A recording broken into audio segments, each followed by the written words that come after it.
गयो गयो गयो गयो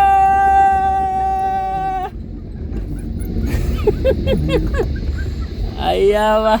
आयो आयो बल्ल गयो एकदम हिलो रहेछ पानीले गर्दाखेरि अब हेरौँ ट्राई गर्दैछु के हुन्छ अब जान पाएला जस्तो छैन है बाटो कस्तो अप्ठ्यारो चाहिँ आत्तिनु हुँदैन धैर्य गर्नुपर्छ अवश्य माथि पुगिन्छ यहाँबाट चाहिँ गाडी नजाँदो रहेछ अहिले मैले पुगेँ अहिले मम्मीले बोकिरहनु भएको छ अझै कति बाँकी छ हेरौँ र फाइनली आइपुग्यो है यस्तो पारा लिएर आइपुग्यो ल 1 घन्टाको गालो चढेर आइयो ल हेलो गाइज आजको हाम्रो यात्रा चाहिँ चितलाङ र भालेश्वर महादेव मन्दिरमा छ मेरो भेनाको बाबा र मम्मीलाई चाहिँ हामी लिएर जाँदैछौँ उहाँहरूलाई है तपाईहरु पनि आफ्नो आमा बुबालाई लिएर जानु होला है एकदमै राम्रो ठाउँ छ म नि धेरैचोटि गइसकेँ फेरि पनि जाँदैछौँ ल आउनुस् सँगै बसेर रमाइलो गरौँ अनि मन्दिर पनि घुमौँ अनि चितलाङ पनि घुमौँ है त ल आउनुस्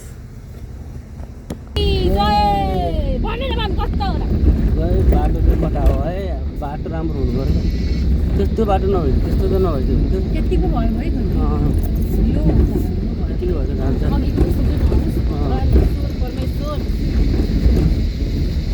शिव भगवान लौ न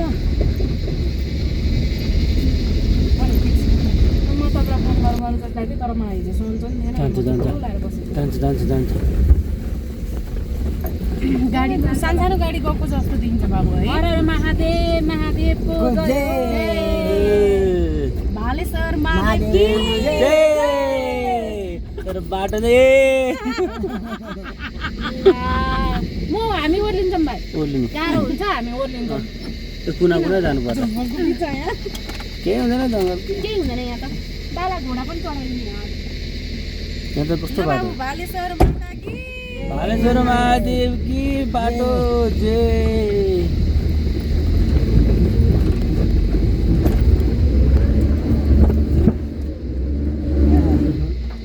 अब के अब होइन अलि उ पनि हुनुपर्छ त्यहाँ उ रहेछ के फेरि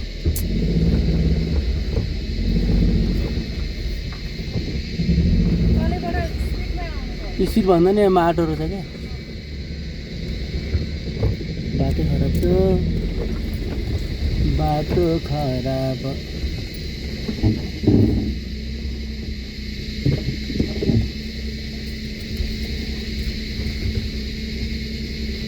माथिबाट आनन्दले आइयो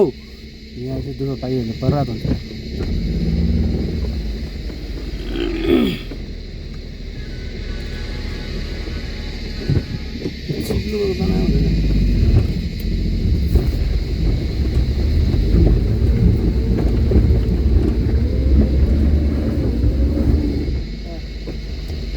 जान पाएला जस्तो छैन है बाटो कस्तो अप्ठ्यारो चाहिँ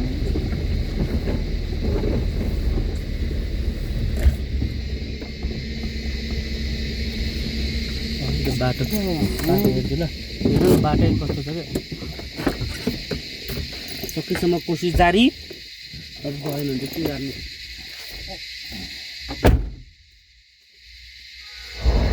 यहाँबाट चाहिँ गाडी गुडेन किन भन्दाखेरि पुरै पानी परेर चिप्लो रहेछ हामी चाहिँ यता चितलाङबाट जान लाग्यो नि त भालेश्वर महादेव मन्दिर अनि त्यही भएर चाहिँ यहाँको बाटो चाहिँ अलिक अप्ठ्यारो रहेछ त्यही पनि हामी अब कोसिस गर्दैछौँ अब त्यसरी पनि ठेलेर पनि जानु त पर्यो होइन अब हेरौँ के हुन्छ गयो गयो गयो गयो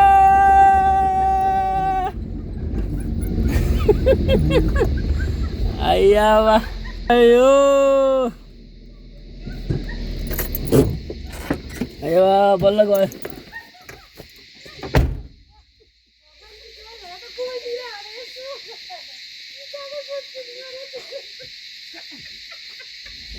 अब शिव भगवान् यस्तो बाटो नहोस् टायर खिन्छ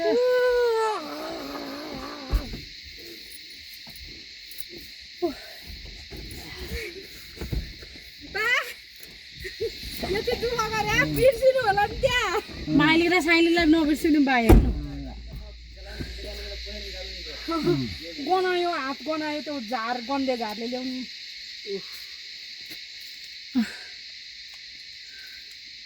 यति ठेरेको नि उहाँ मोटो मोटो साइडमा बसेर बिचमा आमालाई राख्नु पर्यो पानी छैन अर्को पानी छ त खोल्नु न यहाँबाट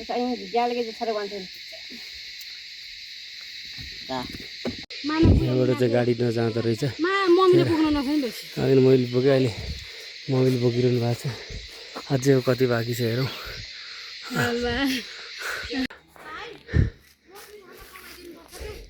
1 घन्टाको हिँडेपछि बल्ल आइपुग्यो ल फाइनली आइपुग्यो नन्थु दाइ बाटोमा भेटेर उहाँले बोकिदिनु भयो बालाई नन्थु त गाह्रो थियो लगाइ आइपुग्यो र फाइनली आइपुग्यो है यस्तो बाला लिएर आइपुग्यो ल 1 घन्टाको गालो चढेर आइयो ल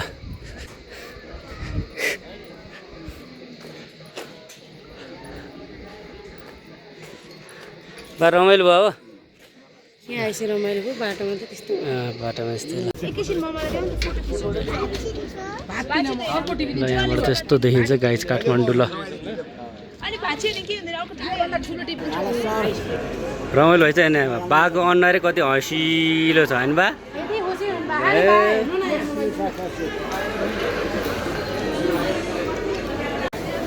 हामी चाहिँ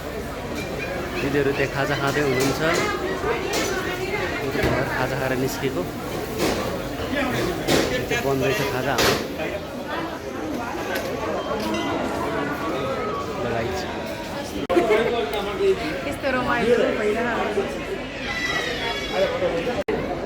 हामी चाहिँ खाजा अर्डर गरेर अनि यहाँ हामी चाहिँ मोमो चाउमिन खाँदैछौँ